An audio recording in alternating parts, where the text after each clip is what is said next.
AG ನ್ಯೂಸ್ಗೆ ಸ್ವಾಗತ. ಶಿವಾಜಿ ಜಯಂತಿ ಮೆರವಣಿಗೆ ಸಂದರ್ಭದಲ್ಲಿ ಬಾಗಲಕೋಟೆಯಲ್ಲಿ ಕಲ್ಲು ತೂರಾಟ ಮಾಡಿದ ವ್ಯಕ್ತಿಗಳಿಗೆ ಕಠಿಣ ಶಿಕ್ಷೆ ವಿಧಿಸುವಂತೆ ಚಾಮರಾಜನಗರ ಹಿಂದೂ ಜಾಗರಣ ವೇದಿಕೆಯ ಕಾರ್ಯಕರ್ತರು ಚಾಮರಾಜನಗರದಲ್ಲಿ ಪ್ರತಿಭಟನೆ ಮಾಡಿದ್ದಾರೆ. ಚಾಮರಾಜನಗರದ ಶ್ರೀ ಚಾಮರಾಜೇಶ್ವರ ದೇವಸ್ಥಾನದ ಮುಂಭಾಗದಿಂದ ಪ್ರತಿಭಟನಾಕಾರರು ಮೆರವಣಿಗೆಯಲ್ಲಿ ಭುವನೇಶ್ವರ ವೃತ್ತಕ್ಕೆ ತೆರಳಿ ಮಾನವ ಸರಪಳಿ ಮಾಡಿ ಹಾಗೂ ವಿರೋಧಿಗಳಿಗೆ ಧಿಕ್ಕಾರ ಕೂಗುವ ಮುಖಾಂತರ ಆಕ್ರೋಶ ವ್ಯಕ್ತಪಡಿಸಿದ್ದಾರೆ. ಈ ಸಂದರ್ಭದಲ್ಲಿ ಹಿಂದೂ ಜಾಗರಣ ವೇದಿಕೆ ಶಾಂತಮೂರ್ತಿ ಮಾತನಾಡಿ, ಕಾಂಗ್ರೆಸ್ ಸರ್ಕಾರ ಅಧಿಕಾರಕ್ಕೆ ಬಂದ ಮೇಲೆ ಹಿಂದೂಗಳ ಹಬ್ಬಗಳ ಆಚರಣೆಗೆ ಅಡ್ಡಿಯಾಗಿದೆ. ಇತ್ತೀಚೆಗೆ ಹಲವಾರು ಕಡೆ ಕಿಡಿಗೇಡಿಗಳು ಮೆರವಣಿಗೆಯಲ್ಲಿ ಕಲ್ಲು ತೂರಿರುವ ಘಟನೆಗಳು ಕೂಡ ಜರುಗಿದೆ. ಮೆರವಣಿಗೆಗೆ ಅಡ್ಡಿಪಡಿಸಿದ ವ್ಯಕ್ತಿಗಳ ಮೇಲೆ ಕಾನೂನು ಕ್ರಮ ವಹಿಸಿ ಘಟನೆಗೆ ಉತ್ತೇಜನ ಕೊಟ್ಟ ಮೌಲ್ವಿಗಳನ್ನ ಪೊಲೀಸರು ವಶಕ್ಕೆ ಪಡೆಯಬೇಕು ಅಂತ ಶಾಂತಮೂರ್ತಿ ಹಿಂದೂ ಜಾಗರಣ ವೇದಿಕೆ ಒತ್ತಾಯಿಸಿದರು. ಈ ದಿನ ಹಿಂದೂ ಜಾಗರಣ ವೇದಿಕೆ ಚಾಮರಾಜನಗರ ಜಿಲ್ಲೆಯ ವತಿಯಿಂದ ಏನು ಗುರುವಾರ ಬಾಗಲಕೋಟೆಯಲ್ಲಿ ನಡೆದಂತಹ ಶಿವಾಜಿ ಮಹಾರಾಜರ ಜಯಂತಿ ಮಹೋತ್ಸವದಲ್ಲಿ ಮಸೀದಿಯಿಂದ ಕಲ್ಲು ತೂರಾಟವನ್ನು ಮಾಡಿದಂತಹ ಕಿಡಿಗೇಡಿಗಳನ್ನು ಬಂಧಿಸಬೇಕು ಅಂತೇಳಿ ಆಗ್ರಹಿಸಿ ಚಾಮರಾಜನಗರದ ಹಿಂದೂ ಜಾಗರಣ ವೇದಿಕೆಯಿಂದ ಪ್ರತಿಭಟನೆಯನ್ನು ಮಾಡ್ತಾ ಇದ್ದೇವೆ. ರಾಜ್ಯದಲ್ಲಿ ಕಾಂಗ್ರೆಸ್ ಸರ್ಕಾರ ಬಂದಾಗಿನಿಂದ ಪ್ರತಿ ಹಿಂದೂಗಳ ಧಾರ್ಮಿಕ ಭಾವನೆಗಳಿಗೆ ನೋವುಂಟು ಮಾಡ್ತಕ್ಕಂತಹ ಪ್ರಯತ್ನವನ್ನು ನಿರಂತರವಾಗಿ ದೇಶದ್ರೋಹಿ ಮುಸಲ್ಮಾನರು ಮಾಡ್ತಾ ಇರ್ತಕ್ಕಂಥದ್ದು ನಾವೆಲ್ಲರೂ ಕೂಡ ಗಮನಿಸಿದ್ದೇವೆ.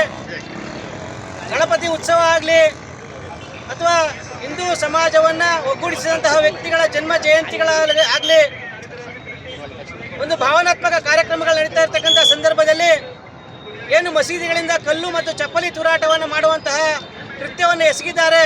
ಇದು ಖಂಡನೀಯ. ರಾಜ್ಯದಲ್ಲಿ ಕಾಂಗ್ರೆಸ್ ಸರ್ಕಾರ ಬಂದಾಗಿನಿಂದ ಇಂತಹ ಘಟನೆಗಳು ತುಂಬ ಯಥೇಚ್ಛವಾಗಿ ನಡೀತಾ ಇದೆ.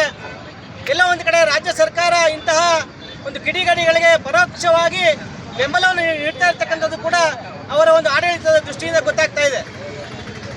ಏನು ಕಾಂಗ್ರೆಸ್ನಲ್ಲಿ ಸಿದ್ದರಾಮಯ್ಯನವರ ಸರ್ಕಾರ ಬಂದಾಗಿನಿಂದ ಎಲ್ಲ ಒಂದು ಕಡೆ ಅಲ್ಪಸಂಖ್ಯಾತರನ್ನು ತುಷ್ಟೀಕರಣ ಮಾಡುವ ಮೂಲಕ ಬಹುಸಂಖ್ಯಾತ ಹಿಂದೂಗಳ ಮೇಲೆ ನಿರಂತರವಾಗಿ ಒಂದು ದೌರ್ಜನ್ಯ ಮಾಡ್ತಕ್ಕಂಥದ್ದಾಗಿರ್ಬೋದು, ಹಿಂದೂ ಕಾರ್ಯಕ್ರಮಗಳಿಗೆ ಅಡ್ಡಿಪಡಿಸ್ತಕ್ಕಂಥದ್ದಾಗಿರ್ಬೋದು, ಹಿಂದೂಗಳ ಒಂದು ಧಾರ್ಮಿಕ ಹಬ್ಬಗಳಿಗೆ ಅಡಚಣೆ ಉಂಟು ಮಾಡ್ತಕ್ಕಂಥದ್ದಾಗಿರ್ಬೋದು, ಇದನ್ನು ಪ್ರತಿದಿನ ಪ್ರತಿ ಒಂದು ಕಾರ್ಯಕ್ರಮಗಳು ಕೂಡ ಮಾಡ್ಕೊಂಡು ಬರ್ತಾ ಇದ್ದಾರೆ.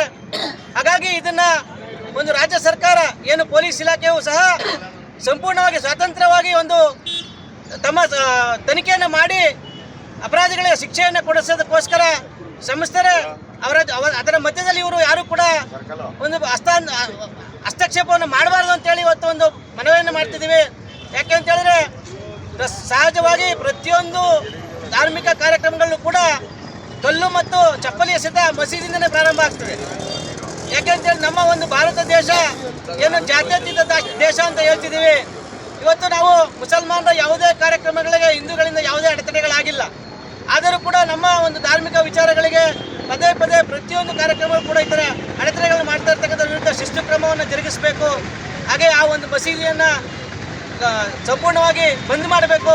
ಜೊತೆಗೆ ಅದಕ್ಕೆ ಕಾರಣೀಕರ್ತರಂತ ಏನು ಆ ಒಂದು ಮಸೀದಿಯಲ್ಲಿ ಇರ್ತಕ್ಕಂಥ ಮುಲ್ಲಗಳಿದ್ದಾರೆ ಅವ್ರನ್ನ ಅರೆಸ್ಟ್ ಮಾಡಬೇಕು. ಈಗಾಗಲೇ ಬಂಧಿತರಾಗಿರ್ತಕ್ಕಂಥ 7 ಜನರ ವಿರುದ್ಧವಾಗಿ ಕಠಿಣ ಕ್ರಮವನ್ನು ಜಾರಿಗೊಳಿಸೋದಕ್ಕೋಸ್ಕರ ಯಾವುದೇ ರೀತಿಯಾದಂಥ ರಾಜಕೀಯ ಒಂದು ಕುತಂತ್ರವನ್ನು ಮಾಡದೇನೆ ಅಪರಾಧಿಗಳಿಗೆ ಶಿಕ್ಷೆಯನ್ನು ವಿಧಿಸೋ ನಿಟ್ಟಿನಲ್ಲಿ ಒಂದು ಕಾರ್ಯಗತ ಆಗಬೇಕು ಅಂತೇಳಿ ಮನವಿಯನ್ನು ಮಾಡ್ತಾ ಈ ದಿನ ಹಿಂದೂ ಜಾಗರಣ ವೇದಿಕೆಯಿಂದ ಆಗ್ರಹಪೂರ್ವಕವಾಗಿ ಒಂದು ಪ್ರತಿಭಟನೆಯನ್ನು ಮಾಡ್ತಾ ಇದ್ದೇವೆ.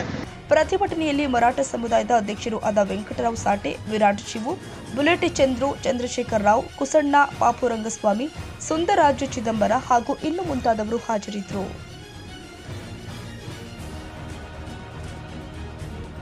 ಕನ್ನಡಿಗರ ಮೆಚ್ಚಿನ ನಿಮ್ಮ ಎಜೆ 24/7 ನ್ಯೂಸ್ ಕನ್ನಡ ವಾಹಿನಿ ಇದೀಗ ಟಿವಿಯಲ್ಲಿ ಲಭ್ಯ.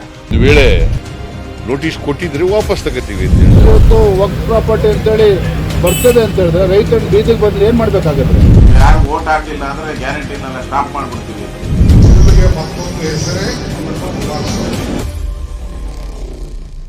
ಕರ್ನಾಟಕ ಮತ್ತು ದೇಶ ವಿದೇಶ 360 ಡಿಗ್ರಿ ಸುದ್ದಿ ಹಾಗೂ ಉತ್ತರ ಕರ್ನಾಟಕ ಬೆಳಗಾವಿ, ಬಾಗಲಕೋಟೆ, ಧಾರವಾಡ, ಹಾವೇರಿ, ಗದಗ, ಬಿಜಾಪುರ ಜಿಲ್ಲೆಯ ಕ್ಷಣದ ವಿವರವನ್ನ ಪಡೆಯುವುದಕ್ಕೆ ಎಜೆ 24/7 ನ್ಯೂಸ್ ಕನ್ನಡ ವಾಹಿನಿಯನ್ನ ಲೈಕ್ ಮಾಡಿ, ವಿಡಿಯೋಗಳನ್ನ ಶೇರ್ ಮಾಡಿ, ಕಮೆಂಟ್ ಮಾಡುವ ಮೂಲಕ ನಮ್ಮ ವಾಹಿನಿಗೆ ಸಹಕಾರ ನೀಡಿ ಮತ್ತು ಚಾನೆಲ್ ಅನ್ನ ಸಬ್ಸ್ಕ್ರೈಬ್ ಮಾಡಿ.